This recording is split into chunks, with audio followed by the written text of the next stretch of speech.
오늘 하나님의 말씀은 이 시대의 고민을 어떻게 라고 하는 제목으로 여러분과 나누기를 원합니다. 뇌성마비 시인인데요. 송명희 씨라고 하는 분에 대해서 아마 익히 많이 들어보셨을 겁니다. 그분이 이런 시를 썼죠. 나라고 하는 시를 썼는데요. 나 가진 재물 없으나, 나 남이 가진 지식 없으나, 나 남에게 있는 건강 있지 않으나, 나 남이 없는 것 있으니, 나 남이 못 보는 것 보았고, 나 남이 듣지 못한 음성 들었고, 나 남이 받지 못한 사랑 받았고, 나 남이 모르는 것 깨달았네. 공평하신 하나님이 나 남이 가진 것 나 없지만 공평하신 하나님이 나 남이 없는 것 같게 하셨네. 이런 시죠. 참 이게 이제 작곡을 해가지고 이 곡이 우리 예수 믿는 사람들에게는 많이 불리어졌던 그런 찬양입니다. 근데 이 시가 나오게 된 배경이 있어요. 그것을 송명희 시인이 이렇게 간증하는 것들을 일전에 들은 적이 있습니다. 뇌성마비라고 했는데 의료진의 실수로 인해 가지고 이 뇌성마비가 왔어요. 그런데 이제 그가 수차례 반복되는 이사와 찢어지게 가난한 삶이 계속 되어지다 보니까 불평을 이렇게 늘어놓게 되었더라는 겁니다. 근데 그때 하나님께서 내가 말하는 대로 써라라고 하는 그런 음성이 이렇게 송명희 시인에게 들려왔어요. 그래서 그때 받아 적은 시가 바로 이 시거든요. 그래서 나 가진 재물 없으나, 나 가진 지식 없으나, 왼손에 연필, 작은 토막 연필을 쥐고 울먹이면서 하나님의 그 음성을 듣고 이렇게 기록합니다. 그러다가 공평하신 하나님이 라고 하는 이것을 기록하라고 할 때 그는 아니요, 나는 못 쓰겠어요. 공평하지 않다라는 거죠. 예, 내게는 아무것도 없다라는 겁니다. 그러면서 거기에서 하나님과 이 공방을 벌이게 되는 거죠. 결국에는 하나님께서 원하신 대로 그 글을 쓰고 그리고 마침내 이 시가 완성이 되었다라는 거예요. 이 나라고 하는 이 시가. 이 세상은 어떻게 보면은 불공평한 것을 우리는 많이 느끼게 됩니다. 그런데 하나님은 불공평한 분이 아니시고 공평하신 하나님이라는 것이죠. 할렐루야. 하박국 선지자가 살던 바로 오늘 본문의 그 배경을 하고 있는 시대에도 많이 세상이 불공평한 시대로 이렇게 받아들여졌더라는 거예요. 이 하박국 선지자가 그래서 많이 항변하며 질문하고 있는 그런 내용들이 이렇게 담겨져 있는 것을 볼 수 있어요. 주전 7세기로 이렇게 보여집니다. 열강의 패권을 누가 장악을 하고 있었냐면 이 애굽과 아수르가 당시에 패권을 장악하고 있다가 점점 쇠퇴기에 들어가는 시기예요. 그러면서 이 바벨론이라고 하는 이 나라가 이제 부상을 하게 됩니다. 그래서 남유다가 사실 20대 왕으로 이렇게 멸망을 하게 되는데 16대 왕이었던 이 요시야 왕이 이 애굽이 계속 세력을 확정하기 위해서 북진 정책을 펼치면서 올라오는데 애굽의 이런 진로를 방해하는 역할을 누가 했냐면 남유다의 왕이었던 요시야가 했더라는 겁니다. 그래서 무기또에서 전투가 벌어져서 거기에서 이렇게 요시야가 죽게 되죠.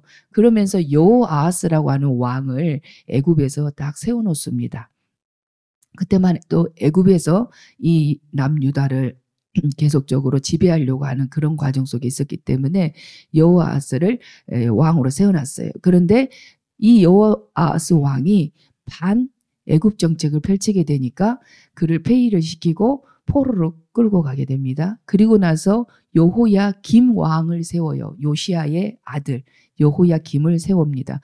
그런데 이 여호야김이 당시에 이제 신흥 바벨론이 부상했다 그랬잖아요. 그래서 열강의 패권을 딱 장악하게 되는데 그때 마침 여호야김이 어떻게 해야 됐겠어요?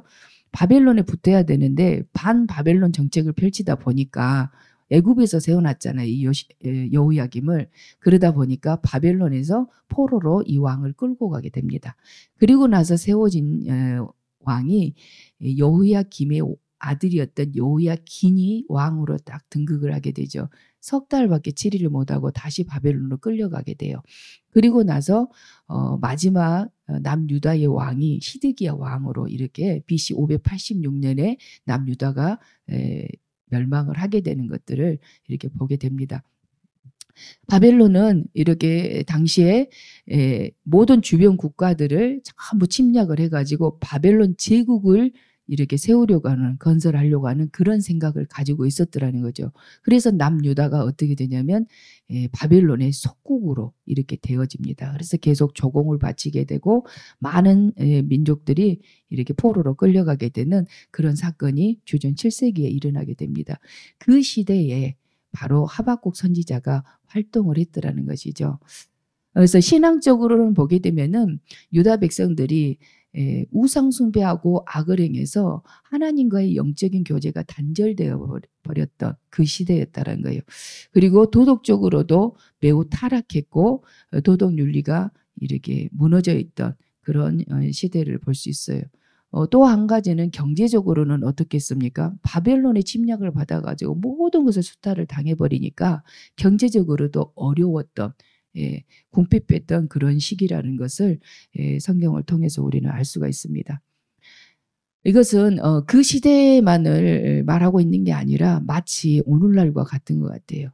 제가 묵상하면서 느낀 것이 오늘날도 우리가 미국과 중국 그 사이에서 줄타기 이런 외교 정책을 펼치잖아요.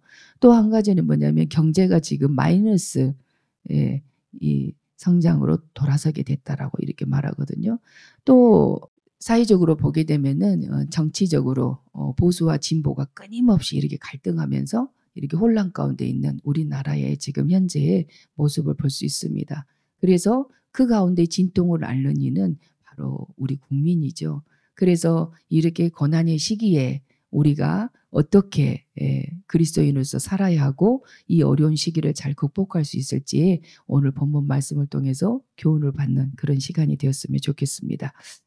하박국 선지자는요, 사회의 이런 부조리를 이렇게 보게 되면서 그는 많이 탄식을 합니다. 오늘 본문 속에 보게 되면 굉장히 하박국 선지자가 신약에 나와 있는 도마와 같다라고 그래요. 그래서 구약의 도마다 이렇게 표현을 하거든요. 그래서 그만큼 하나님께 항변하고 따져묻고 질문도 많고 아주 의지를 보여주는 그런 모습에 우리 선지자를 통해서 볼 수 있어요. 세상에서 들려오는 소리가 계속적으로 전쟁의 소리, 또 많은 강포와 이런 도덕이 무너져 있는 시대적인 타락하는 그런 모습들을 많이 하박국 선지자는 들었더라는 거예요. 그런데 그는 이 세상의 소리에 귀를 기울이지 않고 하나님께서 지금 무엇이라고 지금 우리에게 말씀하고 있는지를 그는 들으려고 힘을 썼다라는 것을 오늘 본문 2장 1절에서 우리는 알 수가 있어요.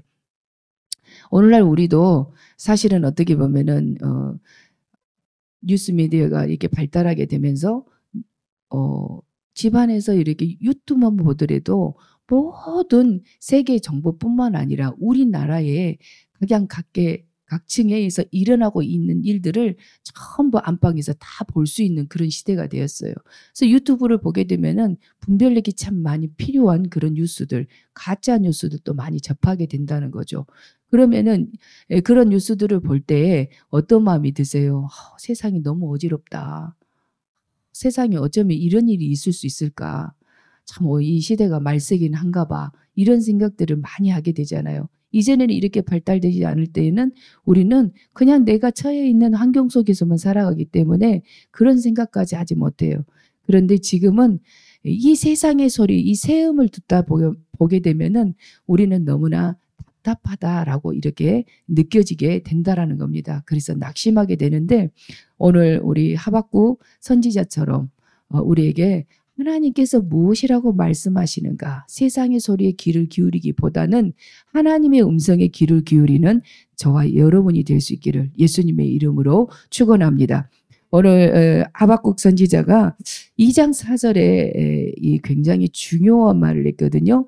오직 의인은 그의 믿음으로 말미암아 살리라, 이 말씀을 했는데 이것이 신약 성경에 보게 되면 사도 바울이 이신칭에 대한 교리를 말씀할 때 계속적으로 이 말씀을 인용하고 있는 것들을 볼 수 있어요. 여러 서신서에 뭐 갈라디아서라든지 로마서라든지 이런 곳에 계속 인용하고 있는데 그것은 무엇이냐면 당시에 율법주의자들 때문에 이와 같이 우리가 믿음으로 말미암아 구원을 얻는다라고 하는 우리가 믿지만 할례도 받아야 돼. 그래야 구원을 받아라고 했던 그 당시에 바울이 그래서 그렇지 않아. 믿음으로만 구원을 받는 거야 라고 하는 것을 강조하기 위해서 계속적으로 인용했던 말씀 중에 하나가 바로 이 말씀이에요. 그래서 로마서 1장 17절에 보게 되면 이런 얘기를 합니다. 복음에는 하나님의 의가 나타나서 믿음으로 믿음에 이르게 하나니 기록된 바 오직 의인은 믿음으로 말미암아 살리라 함과 같으니라. 이렇게 인용되고 있는 것들을 볼 수 있습니다. 하박국 선지자는요. 불의한 사람이 잘 되고 그리고 의인이 고난받고 고통당하는 이것에 대해서 의문을 가졌다는 것이죠. 그래서 하나님께 많은 질문을 오늘 본문 속에서 드리고 있는 것을 볼 수 있어요. 하나님은 공의로우신 하나님이신데 하나님을 믿는 이 나라가 왜 이렇게 불의한 나라이냐는 거죠. 예. 하나님은 공의로운 하나님이에요. 하나님을 잘 믿는다고 하는 이 남유다가 어떻게 이렇게 불의가 판치는 이 나라가 되었느냐는 겁니다. 그것에 대해서 하나님은 왜 용납하시고 있느냐라고 하는 그런 질문을 지금 드리고 있어요. 그래서 선지자는요. 하나님 앞에 부르짖었어요. 그런데 하나님은 말씀하시지 않았더라는 거죠. 계속적으로 악은 횡행하고 계속 그 악인들은 잘되고 번영하더라는 겁니다. 그래서 하박국 선지자는요. 이렇게 질문을 하죠. 의인이 왜 고통을 받아야 합니까? 악한 사람들이 왜 이렇게 잘되고 번영하는 것입니까? 이건 너무 세상에 불공평한 거 아닙니까? 이런 질문이에요. 하박국 선지자가. 자, 의인들이 범죄할 때 하나님께서 징계하시고 심판하신 거 그거 마땅합니다. 그런데 하나님은 악을 싫어하시잖아요. 그런데 더 악한 자들을 들어서 의인들을 이렇게 징계하시는 거, 의인들을 해하게 하는 거 이것이 맞습니까? 이것이 정말 옳은 일입니까? 라고 이렇게 질문하고 있는 것이 바로 이 하박국서에 있는 질문의 내용들이에요. 한번 우리 1장 13절 한번 우리 읽어보면 좋겠습니다. 1장 13절입니다. 주께서는 눈이 정결하심으로 악을 참아보지 못하시며 패역을 참아보지 못하시거늘 어찌하여 거짓된 자들을 방관하시며 악인이 자기보다 의로운 사람을 삼키는데도 잠잠하시나이까. 아멘. 의인과 악인으로 이렇게 구분하는 것을 볼 수 있어요. 하나님을 믿는 자들을 가리켜서 의인, 믿지 않는 자들을 가리켜서 악인 이렇게 말하고 있는 것을 볼 수 있습니다. 그러면서 이 하박국 선지자는요. 하나님 언제까지 이렇게 하실 것입니까? 라고 하는 질문을 또 하고 있어요. 그것이 1장 2절에 있습니다. 제가 읽어드릴게요. 여호와여 내가 부르짖어도 주께서 듣지 아니하시니 어느 때까지리이까? 내가 강포로 말미암아 외쳐도 주께서 구원하지 아니하시나이다. 하나님께 하박국 선지자가 부르짖어 기도했다는 거죠. 그런데 하나님 세상은 조금도 변함이 없고 여전히 악은 횡행하고 도대체 하나님 어느 때까지 이렇게 가만히 내버려 두실 것입니까? 라고 이렇게 부르짖고 있다라는 것이죠. 그러면서 하박국 선지자가 결심을 했어요. 뭘 결심을 했느냐? 오늘 본문 2장 1절에 이렇게 말합니다. 우리 함께 합독해 보십니다. 내가 내 파수하는 곳에 서며 성류에 서리라. 그가 내게 무엇이라 말씀하실는지 기다리고 바라보며 나의 질문에 대하여 어떻게 대답하실는지 보리라 하였더니. 아멘. 하박국 선지자는요. 세상에 들려오는 그 소리, 보여지는 이 세상을 향해서 그는 맞대고 있지 않다는 거예요. 누구를 대면하고 보고 있어요? 하나님을 향해서 그는 부르짖고 하나님의 뜻을 구하고 있다는 것을 우리는 이 2장 1절에서 알 수 있어요. 성류에 서서 그 파수하는 곳에 서가지고 내가 하나님을 기다리겠다는 거죠. 어떻게 대답하시는지 내가 바라보겠다라는 거예요. 기도에 있으니까 뭐예요? 하나님 어떻게 일하시는지 이제 눈으로 보겠다라고 지금 이렇게 이야기하고 있는 것입니다. 참, 예. 그랬더니 하나님께서 응답을 하십니다. 무엇이라고 말씀하시냐면 2절에 보니까 말씀을 판에 새기고 달려가면서도 읽을 수 있게 하라라고 이렇게 말씀하셨어요. 이스라엘 백성들은요, 하나님의 말씀을 버렸어요. 하나님과의 영적인 교제가 끊어진 지가 오래됐어요. 우상 숭배했거든요. 말씀을 버렸거든요. 그랬더니 말씀을 판에 새겨가지고 그것을 달려가면서도 읽을 수 있도록 해라. 이것은 바로 무엇이냐면 말씀을 가까이 하라는 것이죠. 그리고 그 말씀을 그냥 지식으로만 아는 것뿐만 아니라 이것을 행하는 데까지, 그래서 말씀으로 무장된 삶을 살아라는 거예요. 지금 시기가 어렵습니다. 그런데 우리는 이 시기가 어려웠을 때 한탄하고 탄식하고 아이고 어떻게 살아야 될까 이렇게 하고 있을 때가 아니라는 거예요. 낙심하고 절망하고 있을 때가 아니고 지금은 무엇을 해야 되냐면 말씀 중심으로 돌아와라고 이렇게 말씀하고 있는 거예요. 하나님께서. 우리 복 있는 교회 성도님들은 말씀을 가까이 해서 통독하고 필사하고 또 연구하고 암송하고 성경 공부하고 그러시는 줄로 믿습니다. 할렐루야. 두 번째로는 하나님께서 이렇게 말씀하십니다. 정한 때가 있으니 기다리라고 말해요. 하나님의 때가 있다는 것이죠. 악인들이 지금 행행하고 불의가 난무하는 것 같지만 종국에는 악인은 심판을 받게 될 거야. 그리고 의인이 지금 고통을 받는데 이 고통받는 이 시간대가 끝나지 않을 것 같이 그렇게 보이지만 반드시 의인들은 회복이 된단다라고 하는 말씀을 하고 있는 거예요. 그러므로 기다리라. 반드시 응답하겠다라고 지금 말씀하고 있습니다. 3절에 이렇게 이야기하고 있죠. 후반부에 보니까 비록 더딜지라도 기다리라. 지체되지 않고 반드시 응하리라. 이렇게 이야기하고 있습니다. 할렐루야. 여러분의 삶 속에서도 풀리지 않는, 이해할 수 없는 일들을 경험하게 될 때 그 일들이 그냥 그 문제 속에 우리가 함몰되는 인생이 아니라는 겁니다. 반드시 하나님은 하나님 되심을 나타내 보여주시고 그의 모든 묶여있는 삶 속에서 자유케 되어지고 해방케 되어지고 승리하게 되는 그러한 승리의 계가를 부르게 되는 때가 속히 이르게 되는 줄로 믿습니다. 아멘. 세 번째로는 무엇이냐면 의인은 그의 믿음으로 말미암아 살리라 이렇게 말씀해 놓으셨어요. 70인역이라고 하는 것은 번역본이 유대 학자들이 70명이 바로 히브리어로 기록되어져 있는 이 문서를 헬라어로 지금 다시 번역해서 기록한 문서가 바로 70인역본이거든요. 그런데 그 70인역 번역본에서는 어떻게 이 말씀을 직역을 해놓고 있냐면요. 나의 믿음으로 말미암아 그래요. 의인은 그의 믿음으로 말미암아 살리라 그랬는데 나의 믿음으로 말미암아 살게 될 것을 지금 말해요. 나의 믿음이라고 말하는 것은 무엇이냐면 바로 하나님의 그 성실. 그래서 이 믿음이라고 하는 단어가 에무나라고 하는 단어를 사용하거든요. 하나님의 성품. 그 성실하심, 그 신실하심 때문에 너희가 살게 될 거야 라고 하는 이야기를 지금 하고 있어요. 하나님은 자기 백성에 대해서 선한 목적을 가지고 계세요. 그런데 그 선한 목적을 이루는 데 있어서 하나님의 그 이름 때문에, 하나님의 그 성품 때문에, 그 성실하심 때문에 하나님께서 이루어 가신다는 겁니다. 할렐루야. 우리의 행위 때문에 하나님께서 이루시는 게 아니에요. 하나님 그 약속하심, 그 성품, 성실하심 때문에 하나님께서 이루신다는 거예요. 무엇을 이루시냐면 우리를 제사장으로 하나님께서 택해 주셨다는 거죠. 이 남유다 백성들을 무엇으로? 제사장 나라로 하나님께서 택해 주셨다는 겁니다. 출애굽기 19장에서 그렇게 언약을 맺고 있는 부분이 있어요. 제사장 나라는 열국 가운데 대표 나라라는 것을 말해요. 제사장. 그래서 하나님 앞에 이 열방에 있는 모든 나라를 대표해서 하나님의 그 거룩하신 영광을 나타내 보여줘야 되는 나라가 바로 이스라엘 백성들이라는 거죠.